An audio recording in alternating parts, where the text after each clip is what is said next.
This week, there has been an historic meeting of Catholic Indigenous organizations with bishops and staff from Episcopal conferences of Canada, Australia, New Zealand, and the United States.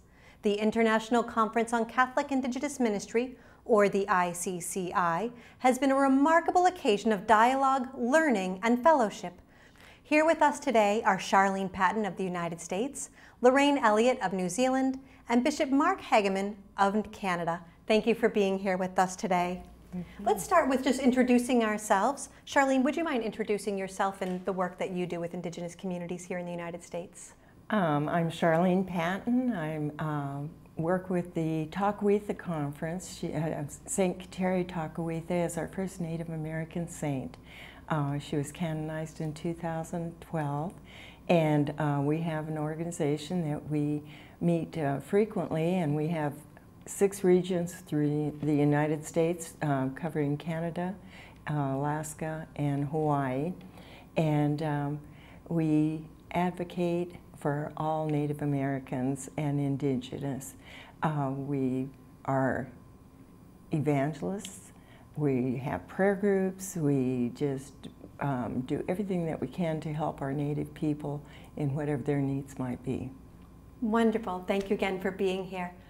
Bishop Hagemoen, will you talk a little bit about your role here with this conference? Sure. First of all, I'm the Bishop of Saskatoon in Saskatchewan, one of the prairie provinces, and probably a lot like my brother bishops. There are many sort of Indigenous pastoral issues, themes that we're working on in our various dioceses, and I have those in mine as well. But on a national level, I suppose I'm here in part because I'm connected with 2 organizations. One is our Canadian Catholic Indigenous Council, which is a group of bishops and Indigenous elders, knowledge keepers, who represent different parts of our country. And then we have a group called Our Lady of Guadalupe Circle, which was established following the conclusion of our Truth and Reconciliation Commission in 2015. And it works alongside of the conference, but it's not a committee of the conference. It includes different Indigenous representatives and different religious organizations that work with and are involved in Indigenous ministry across the country. It was really informed to put wheels on the calls to action, so to try to get practical with how do we move ahead with the calls to action that relate to the church that came out of the TRC. Wonderful. And Loraine, thank you again for being here. Would you talk a little bit about your work in New Zealand and how it relates to Indigenous communities? Kia ora. Yes, I will. My name's Loraine Elliott, and I work for the Catholic Diocese of Aukland. I'm here representing the New Zealand Catholic Bishops' Conference, if you like. My role is the Vicar for Social Impact and Communications in Aukland, and that role involves working with not only Indigenous people, but people who are struggling, who are on the margins. Unfortunately, there's lots of Māori that are on the margins. Māori are our Indigenous people, and I'm an Indigenous Māori. We offer social services. We work with other Catholic agencies that have food banks. We work with people who have mental health issues in terms of counselling, psychotherapy, and that's kind of the work that I'm involved in. Also, the other thing is I do a lot of, and my team does a lot of advocacy with our government in terms of social issues around our Catholic social teachings. One of the key issues for Māori at the moment in New Zealand is around affordable housing. So apart from the fact that a high percentage of Māori are living in the margins or living in poverty, we also, it's a basic human right to offer a warm house to everybody. And at the moment in New Zealand we have a shortage of housing, and we have a even bigger shortage of affordable housing. So that is a big issue for us at the moment, is actually getting our whānau, our families, into warm, affordable housing. Good. Thank you. How about for you all? Well, my situation is a little bit different. Yeah. I was born and raised on the Blackfeet Reservation in Browning, Montana, and my grandmother was from the Grovant Reservation, which is just east of that area. And at a young age, my family moved to California. So now I consider myself an urban Indian, which is almost a hidden Indian in the sense that in the cities where there's such a huge population, diversity of cultures, we're not often recognized. And our Tekakwitha Conference Center is actually based in Louisiana, but we have Kateri circles throughout the nation. Our Kateri circles are local organizations that we work together. We're based on a prayer group, as prayer groups that evangelize. We teach and educate in the schools if we can help to share our culture and the ways that we do things as Native Americans. We also work with the social needs of Native Americans, may it be medical needs or psychological needs, the homeless, whatever we see a need, we try to move in and help them in any way that we can. Well, I suppose in the context that I would refer to, in my own sort of journey as a bishop, I was in the far north for 4 years in the Northwest Territory, which is it's a Catholic diocese of Indigenous people, of Dene, Métis, and Inuit. And then after 4 years, I went to Saskatchewan, which is Cree and Métis mainly. And the difference for me experientially on the social advocacy and outreach is the North are Indigenous, small Indigenous communities, whereas the diocese I'm in now, a lot of Indigenous people come from different parts of Saskatchewan and move to the relative big city of Saskatoon. So, but the social issues generally are similar. So they would include the problem of homelessness and adequate housing. And unfortunately, the Indigenous community in Saskatoon is overrepresented in the homelessness issue, as also in terms of incarceration. When you move into the reserves, especially in the community central and north in Saskatchewan, it's quality water and as well as adequate and healthy housing. And I hate to share this, and we touched on it a little bit. Suicide amongst our young people, amongst Indigenous young people, and I also say non-Indigenous, is increased a lot in the last few years. I went to a community for a visit, a pilgrimage in the Northwest Territory, and the pastor there said he has never done so many funerals for young people as he has in the past year. So in addition to elders passing, this is a big social concern and what's underneath it. And there are others as well, but those would be highlights. I can hear you agreeing with the bishop as he's speaking about that. Would you like to? Well, unfortunately, suicide is high amongst our young rangatahi, which are our younger males in between the age of, say, like 18 to 32. So there's like a high suicide rates in there. There's also high suicide rates, well, higher than normal suicide, whatever normal is, suicide rates for our young boys in secondary school. So it is a major concern. These mental health needs, these social needs, there's a whole heap of other needs that are going on in the background, intergenerational trauma, that sort of thing, and it impacts them, and it impacts them seriously. And often with the young ones who particularly live in the urban areas, they may not necessarily be in touch with their iwi, their tribes, their hapu. They don't understand their whakapapa, which is their genealogy. So, it's very hard for them to stand in their shoes and, know themselves when they don't necessarily know where they came from. Yeah, we know this is an issue here in the United States as well. What are some ways that the church can step in and walk with people who are in crisis like this? Well, maybe I can begin. This might sound simplistic, but it came up a lot in the conference, a ministry of presence. So, it's relatively easy for non-Indigenous people to come up with pastoral plans, and those are important. And it was great to hear that there's work being done on a framework here in the United States.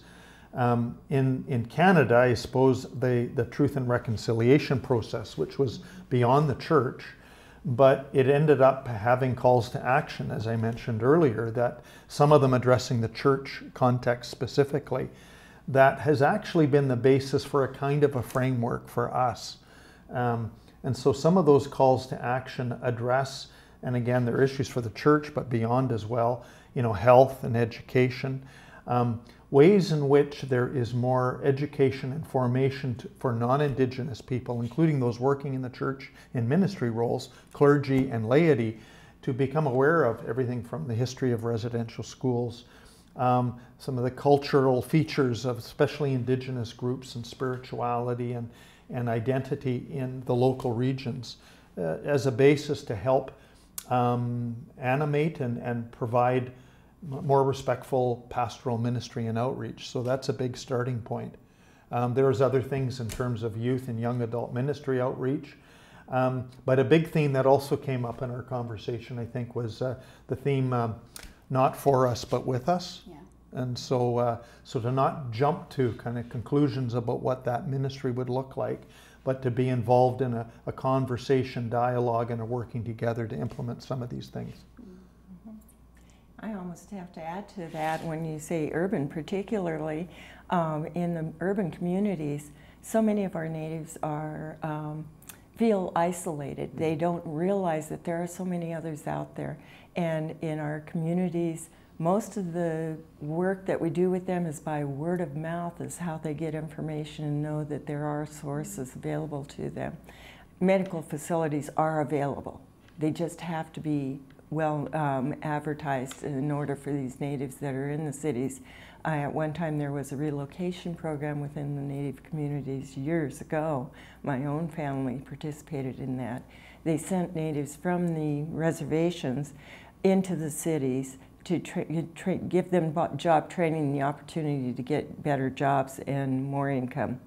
So many of them went but could not adjust to either city life or in my own family situation, there were layoffs from once the industry changed or whatever the situation was. We ended up back on the reservation, lived that reservation life for many years, but as we grew older, my siblings and I, we realized there weren't the opportunities on the reservation as there were in the city. So we went back to the city and have spent the rest of our lives there and raised our children there. So just recently, my son has gone to work for the Indian Health Services, and he was hesitant. He said, "Mom, I'm not sure that they will accept me because they're Indian and I lived a different life. I don't know that life as well as they do." And I did caution him. I said, "You may have a little bit of a struggle to begin with, but once they realize that you're there with sincerity and with an open heart and that you're there to help them, things will get better." And he definitely has proven that to be true. I think if I can personalise it. In Aotearoa, New Zealand, we have the Treaty of Waitangi, Te Tiriti o Waitangi, and it is our founding document. So New Zealand as such doesn't have a constitution.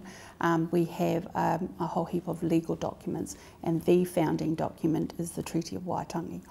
Now, that was signed in 1840 by very knowledgeable, very strong, powerful Māori chiefs and the Crown, which New Zealand is a Commonwealth country. So the Crown at the time was to Queen Victoria. So, and we're still a Commonwealth country, and so our government is still classed as the Crown. So over time, the treaty has morphed into, not morphed, but the Treaty of Waitangi is between Māori, the Crown, and all people. So it's not, it doesn't discriminate other people. And I think, if I can personalise the story just as you did, my mother, who is 94, she lived at a time, she was born in 1929. Now, her language was Te Reo Māori. She didn't know or understand any other language. But when they started school, because the government at the time tried to annihilate the language and suppress Māori.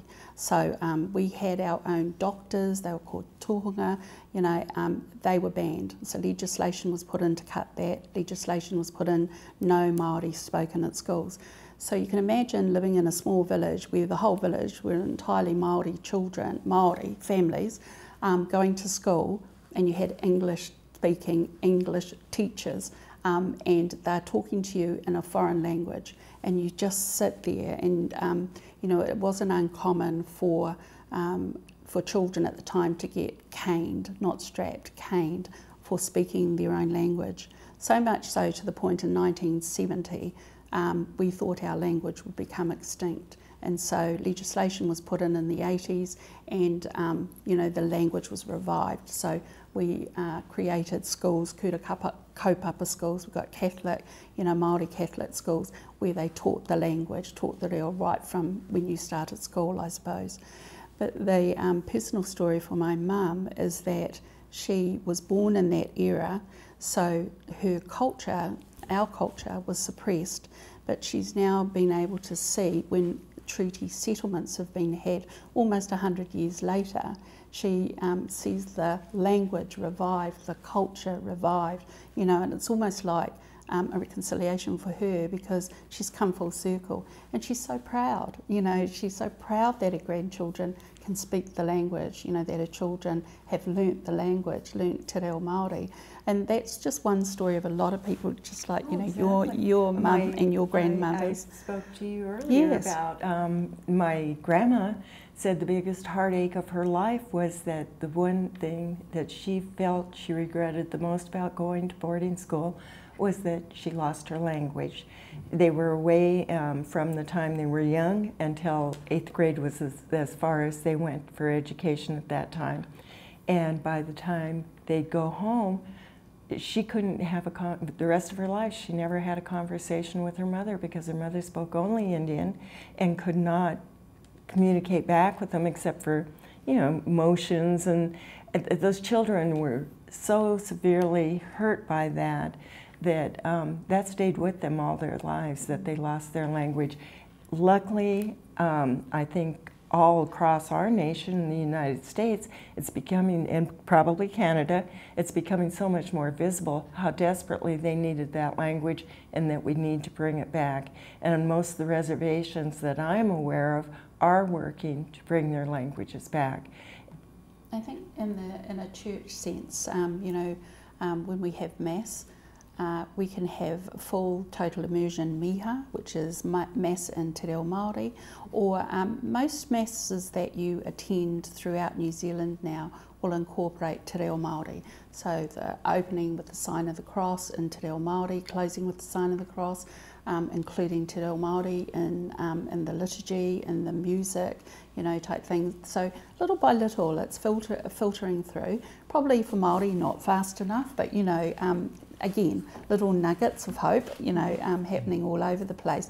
But I think it's very normal now and natural now to, when you speak, you can include te reo Māori sentences in your words, and there are words that all New Zealanders understand, you know, like aroha, which is love, and ka pai, which is thank you, or kia ora, good morning, hello.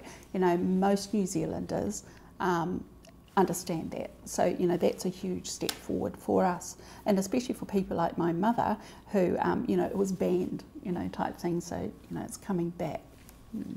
Yeah, I mean, there's a real concern, it's probably similar in your contexts, that the window is sort of closing about the language speakers, you know, that are in communities that can speak the language because the younger generation doesn't speak the language. It's a small point, but again, the school system in the context I came into, they've now developed schools specific to Indigenous language. So there is a St. Francis Cree school, and there is a St. Michael's Métis school, and so they're elementary schools, K to 8, and in those schools they have developed teaching the language. That's such a wonderful thing too, because during my generation, there was still that shame of being Indian or Native, and we, in the little town, the river runs right through the reservation in the next little town, and we lived on the side of the river that was not reservation when I was going to school, and a lot of the elders, particularly, that lived on that side of the river, they would not even acknowledge that they were Indian or that they were going to go to the reservation for their medical care or whatever needs they needed. They would say they were going north. They just didn't acknowledge that we're going to the reservation because we need health care or we need food items. They had what they had called commodities, which were food packets that they distributed to those that were in need, the elderly particularly, and big families. And there was such a shame of being Native at that time that even as I was growing up and in school, there was a lot of, I don't want to say bullying, but badgering type of feeling against the Native kids that were exposed to sports or activities. Yes. Yeah, I think it was bullying. You know, it was bullying, I'm sure it was, but I don't know how to say it that harshly, but yes, that's what happened.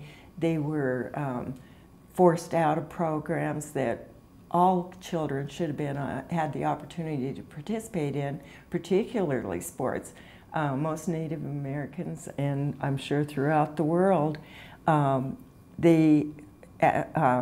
Natives are very athletic, and they were very talented in their sports, but often they didn't get the opportunity to participate, and even in other educational areas as well. What impact has Pope Francis had on your ministry? The papal visit is something, you know, just in my context, I need to do justice to in this kind of an interview. That's been a huge issue for Indigenous people across Canada. And it was one of the prominent calls to action for the Church in the 2015 conclusion to the TRC. And it didn't seem to be progressing. And of course, a papal visit within a year is what they had hoped for. It just wasn't possible. And Pope Francis hasn't been the healthiest guy until late. He's actually doing better now health-wise than a year ago. But his receiving the delegation, which wasn't in the TRC, but it was what he wanted to do, to welcome them, if you will, to his house or his place, and then to come to their land. And there's been a lot of fruits to that. I think we're still doing the, now where do we go from? Because there's been so much hope that the Pope would come to Canada and apologize.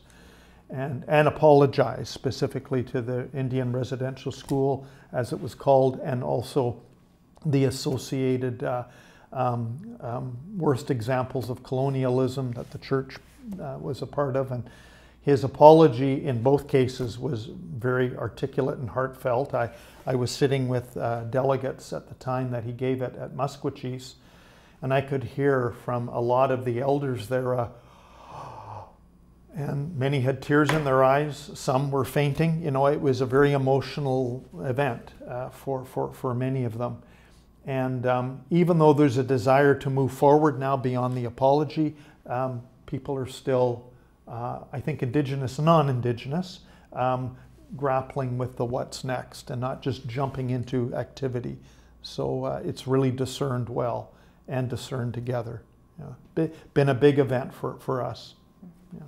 I think that kind of ties into what I was just going to say, is that during this conference time that we have been here, we have had the opportunity to work with the bishops and the archbishops, and they've been so receptive and so much a part of what we're doing.